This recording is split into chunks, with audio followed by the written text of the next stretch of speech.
What even counts as sex is a question you probably asked yourself growing up, or maybe even today. Welcome to this series of What I Learned in Sex Ed. Mind you, I was a human and sexuality minor at San Francisco State University, so I might know a little bit more than the average Joe, which is why I want to share with everyone, considering we all had ass sex ed growing up, and it's only getting worse today. So for many people growing up, when you hear having sex, you think penis in vagina, penetrative sex. But where does this leave queer people, especially if you don't have a penis or a vagina included? What actions count as sex? What about oral sex? What about hand jobs? What about penetration?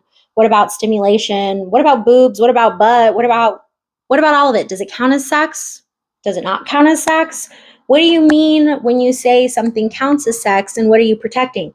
Virginity. Now, if you've never heard this before, come in a little bit closer.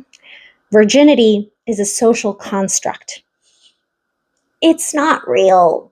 It's not real. It's something that was invented to gatekeep women's bodies and to shame women for having sex while men are rewarded for having sex. Growing up as a teenager, I learned that the loophole for not committing the sin of having sex was oral.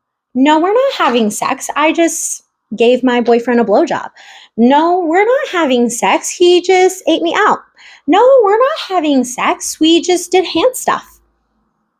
Again, what about queer people?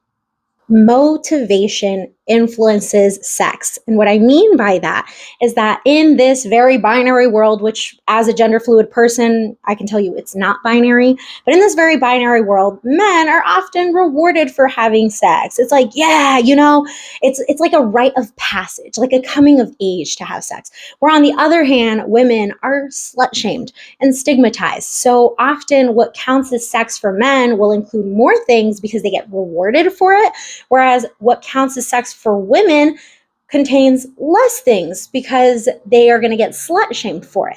And then again, what about queer people? Let's get to that. Queer folks can tell you that sex looks very different for us. And what is defined as sex looks very different. For example, many vulva havers will tell you that any genital stimulation is sex. That means hands, that means oral, that means sex toys, that's sex.